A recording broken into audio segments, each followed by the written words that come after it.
Alhamdulillah Rabbil Alamin. Nahmaduhu hamdan na'imin wa nashkuruhu syukra syakirin wa nusabbihuhu bukratan wa asila tasbihal musabbihin wa nadhkuruhu dhikran katsira kullama dzakarahu dzakirun wa ghafala an dzikril ghafilun.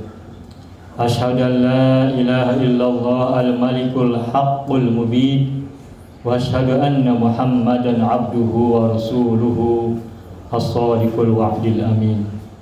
Allahumma salli ala sayyidina Muhammadin wa ala ali sayyidina Muhammad fil alamin innaka Hamidum Majid. Amma ba'du. Qala Allah ta'ala fil Qur'anil Karim, a'udzu billahi minasy syaithanir rajim. Bismillahirrahmanirrahim.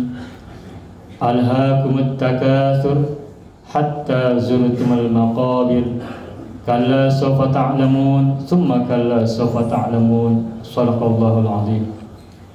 Ma'asyiral muslimin rahimakumullah, usikum wa iyaya nafsi bitaqwallah.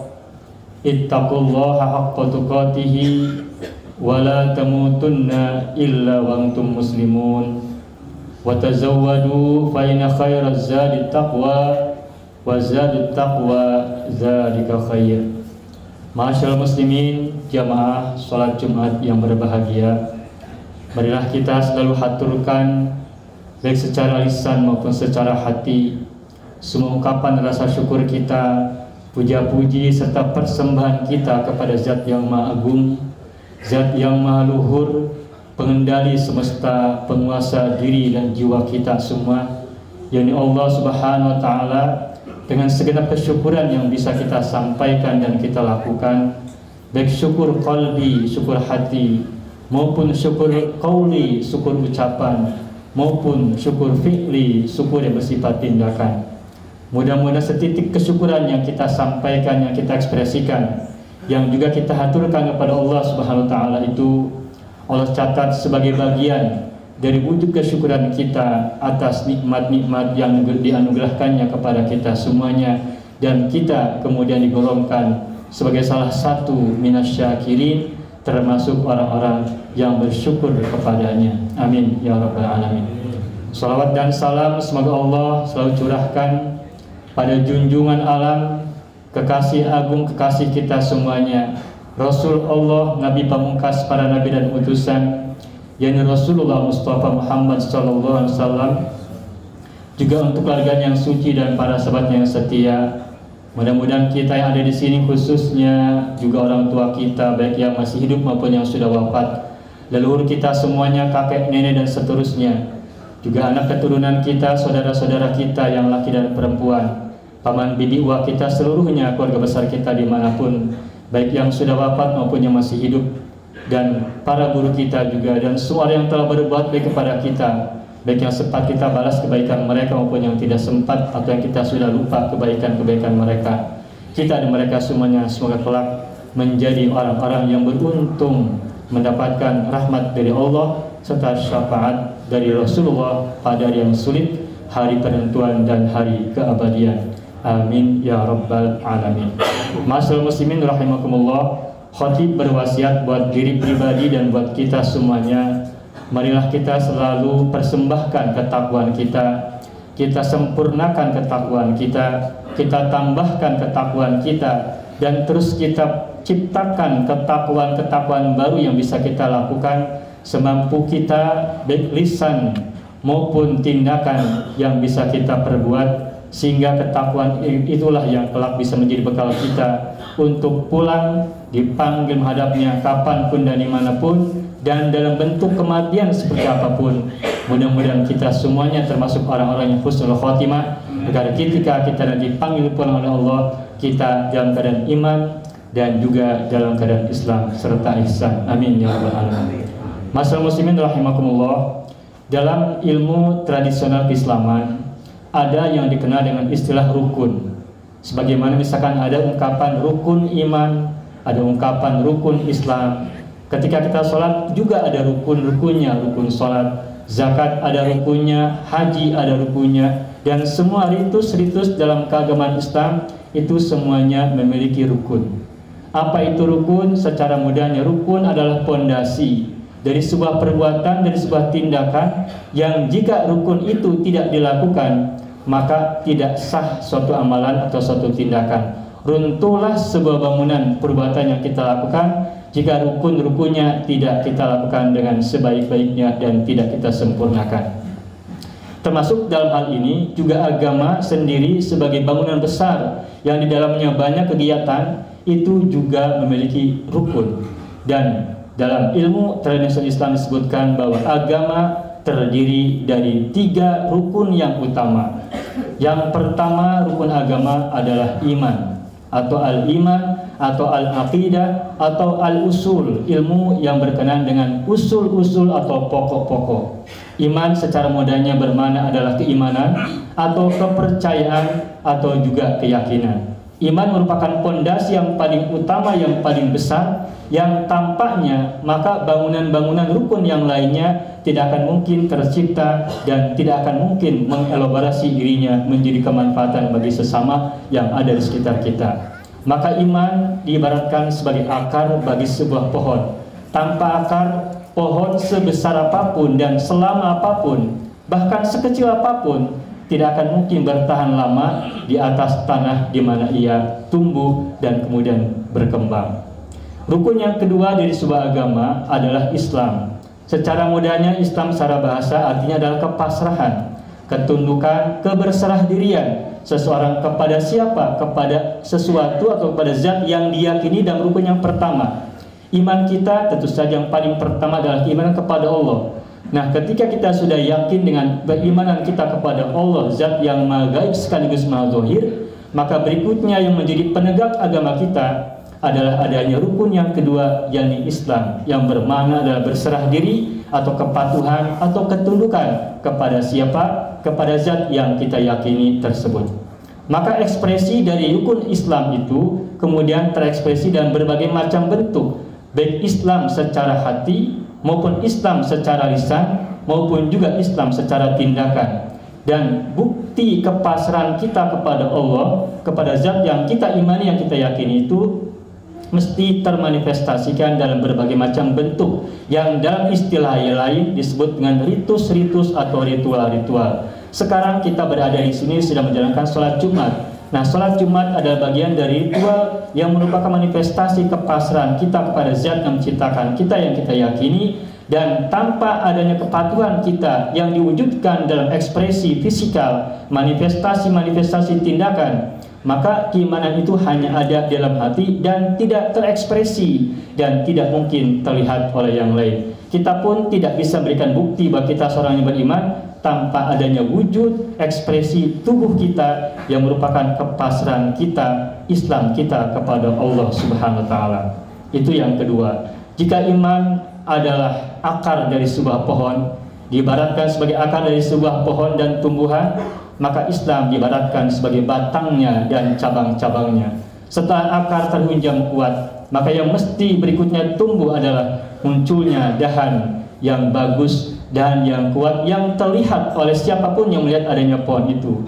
Maka iman mesti dibuktikan, dan buktinya iman adalah adanya dahan Islam yang merupakan ketundukan kepatuhan kita, dan itu manifestasinya adalah ritual-ritual yang banyak kita lakukan. Salah satunya adalah sholat, kemudian saum siang atau puasa, kemudian zakat, haji, dan sebagainya yang sangat banyak. Semua ritual-ritual keislaman yang kemudian bisa terlihat oleh orang-orang yang melihat kita, itu merupakan bagian dari ekspresi kepatuhan dan keberserahdiran kita yang diwujudkan dalam jargon atau rukun yang bernama Islam. Yang pertama iman, yang kedua Islam. Lalu apa rukun agama yang ketiga? Rukun agama yang ketiga adalah ihsan. Secara mudahnya ihsan bermakna kebaikan. Kebaikan berbeda dengan baik. Kalau kita tidak berbuat keburukan kepada orang lain, kalau kita tidak mencelakakan orang lain, kalau kita tidak membuat kezaliman untuk orang lain, kita berada pada posisi kita berada, maka kita adalah orang yang baik. Tetapi kebaikan kita hanya untuk diri sendiri dan tidak bermanfaat untuk orang lain. Nah, agama itu akan tegak bukan semata-mata adanya orang-orang yang baik atau diri kita yang menjadi baik, tapi agama akan tegak jika kita semuanya mewujudkan rukun yang ketiga yang berarti adalah ihsan, yang maknanya adalah kebaikan. Apa itu kebaikan? Kebaikan adalah mengeluarkan sesuatu dari kita sehingga dirasakan manfaatnya oleh orang lain. Tidak semua orang baik itu melakukan kebaikan kepada orang-orang sekitarnya. Mungkin di sekitar kita ada banyak orang yang baik, yang tidak berbuat buruk kepada tetangganya, tidak mengganggu mereka, tetapi dia tidak mengkreasi banyak manfaat untuk orang-orang sekitarnya, maka ia belum memenuhi rukun yang ketiga yang berupa ihsan.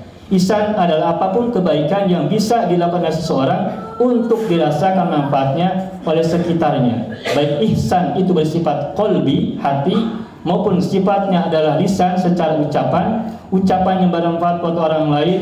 Yang paling mudah misalnya ungkapan salam, ungkapan kebaikan, atau penuturan yang baik yang bermanfaat buat orang lain, itu pun bagian dari ihsan. Termasuk juga kebaikan atau ihsan yang bersifat fi'li, tindakan yang juga harus ada buktinya yang harus kita wujudkan. Maka sebuah agama kapan akan tegak? Agama akan tegak ketika rukun-rukunnya yang tiga ini terlaksana pada diri seseorang. Seseorang disebut beragama dengan baik apabila dalam hati itu terhunjam akar yang sangat kuat berupa keimanan, dan kemudian dalam dirinya tumbuh dahan-dahan Islam yang penuh dengan kepatuhan, yang kemudian bisa terlihat apa ciri beda dia dengan yang lain-lainnya, dengan ritual-ritual ibadah yang bisa dia lakukan. Dan kemudian agar dirinya, agar keimanannya dan keberislamannya itu bermanfaat, maka ia mesti melakukan tindakan rukun yang ketiga berupa ihsan. Dan ihsan tidak bisa tidak harus bermanfaat untuk orang lain. Itulah sebabnya Rasulullah menegaskan bahwa orang yang paling baik, manusia yang paling baik adalah yang paling bermanfaat untuk sesama manusianya. Inilah prinsip ihsan. Itulah sebabnya jika iman adalah akar, kemudian Islam adalah dahan dan cabang-cabangnya, maka ihsan adalah buah dari pohon itu. Kapankah manusia bisa merasakan manisnya sebuah pohon? Bukan dari akarnya, juga bukan dari batangnya, melainkan dari buahnya yang dirasakan manis oleh orang-orang yang bisa menikmatinya, orang-orang yang lalu lalang di sekitarnya, atau yang bisa mendapatkan manfaat dari keberadaannya. Maka dalam rangka keberagaman kita, dalam rangka meningkatkan ketakwaan kita, marilah kita terus memperbaiki, menambahkan, menyempurnakan, dan terus menciptakan sebaik-baiknya kualitas rukun agama kita yang tiga tersebut. Iman terus kita perkuat, Islam terus kita tambahkan dan sempurnakan, dan ihsan pun terus kita perbanyak, sehingga kita bisa menjadi bagian dari para penebar manfaat, menjadi bagian dari para penyebar kebaikan, para penyebar kebajikan, para penyebar kebijaksanaan, serta manfaat bagi sebanyak-banyaknya orang selama-lamanya waktu dan seluas-luasnya areal yang bisa kita lakukan sebaik-baiknya. Mudah-mudahan kita semua termasuk orang-orang yang beruntung dapat memperbaiki diri dengan takwa dan kebaikan-kebaikan yang lain. Amin ya rabbal alamin. Barakallahu li wa lakum wa nafa'ani wa iyyakum bima fihi minal ayati wa dzikril hakim. Wa taqabbala minni wa minkum tilawatahu innahu huwas samiul alim. Bismillahirrahmanirrahim. Assalamualaikum warahmatullahi wabarakatuh. Saya sangat berharap channel Arabia TV ini memberikan manfaat yang sebanyak-banyaknya, sebesar-besarnya, dan juga seluas-luasnya untuk semua kalangan. Namun saya juga paham sebagian dari penyimak channel Arabia TV ini ada yang kemampuan berbahasa Arabnya masih dasar, bahkan sangat dasar, sehingga sebagian video yang ada di channel ini tidak bisa dipahami dengan baik sebagaimana mereka yang sudah punya kemampuan dasar yang cukup bagus. Itulah sebabnya kami sudah membuat program namanya Program Sekolah Arab Digital yang kami singkat SAD. Program Sekolah Arab Digital adalah sebuah program pembelajaran bahasa Arab dari dasar hingga pintar, dari awal hingga lanjutan. Belajarnya secara bertahap, secara sistematis, mudah dipahami, mudah dicerna, dan juga mudah dipraktekkan, serta bertarget. Oleh karena itu, jika teman-teman ada yang ingin belajar bahasa Arab dari dasar hingga pintar, dari awal hingga lanjutan secara bertahap, secara sistematis dan bertarget, mencakup mufradat, shorof, nahwu, uslub, dan yang lainnya. Silakan bergabung dalam program Sekolah Arab Digital. Adapun informasinya, saya akan tampilkan tayangan berikut ini. Mau kuasai bahasa Arab? Gabung Sekolah Arab Digital. Sistematis, mudah, dan bertarget. Belajarnya dari awal hingga lanjutan, dari dasar hingga pintar. Mufradat, shorof, nahwu, uslub, dan yang lainnya. Mendalam, mudah dipelajari, mudah dipahami, dan mudah dipraktekkan. Mau kuasai bahasa Arab? Gabung Sekolah Arab Digital. Mau kuasai bahasa Arab? Gabung Sekolah Arab Digital.